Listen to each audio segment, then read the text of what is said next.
আজকে আপনাদেরকে Hazard light বা ইমার্জেন্সি লাইট সম্পর্কে কিছু কথা বলি।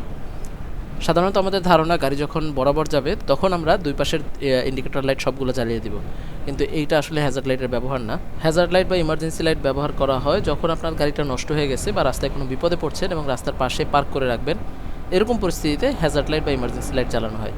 যদি এমন পরিস্থিতি হয় যে সামনে রাস্তার উপরে কোনো দুর্ঘটনা আছে বা কোনো কারণে স্লো যেতে হবে, তখন ইমার্জেন্সি লাইট বা হ্যাজার্ড লাইট জ্বালানো হয়, যাতে পিছনের গাড়িগুলো বুঝতে পারে যে ওভারটেক করে সামনে যাওয়া উচিত হবে না, এখানে স্লো যেতে যাওয়াই ভালো হবে। এছাড়া হ্যাজার্ড লাইটের আরেকটা ব্যবহার আছে, সেটা হচ্ছে যদি আপনি কোনো ফিউনারেল র্যালিতে যান, অর্থাৎ শবযাত্রা, সামনে কোনো মৃতদেহ নিয়ে যাওয়া হচ্ছে এবং আপনি সেই মৃতদেহের পিছনে একজন যাত্রী, সেই ক্ষেত্রে গাড়িগুলোর ইমার্জেন্সি লাইট বা হ্যাজার্ড লাইট জ্বালিয়ে রাখতে হয়, যাতে বোঝা যায় যে আপনিও সব যাত্রীদেরই একজন। এছাড়া যখন কোনো র্যাকার লাগিয়ে গাড়িকে টেনে নিয়ে যাওয়া হয় তখন হ্যাজার্ড লাইট জ্বালিয়ে রাখা হয়। রাস্তায় পুলিশ যখন সিগন্যাল দিয়ে দাঁড় করাতে চাবে চেক আপের জন্য বা অন্য কোনো ইস্যুতে, তখন হ্যাজার্ড লাইট বা ইমার্জেন্সি লাইটগুলো জ্বালানো যেতে পারে।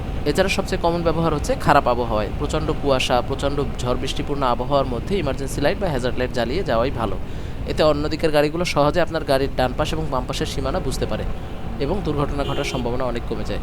ভিডিওটি যদি ইউটিউবে দেখে থাকেন, ওয়ান্ডার ম্যানিয়া নামে ফেসবুকেও পেজ আছে, চাইলে ফলো করতে পারেন। আর যদি ফেসবুকে দেখে থাকেন তাহলে ওয়ান্ডার ম্যানিয়া নামে ইউটিউব চ্যানেলটাতে সাবস্ক্রাইব করে রাখবেন। সবাই ভালো থাকবেন, টাটা।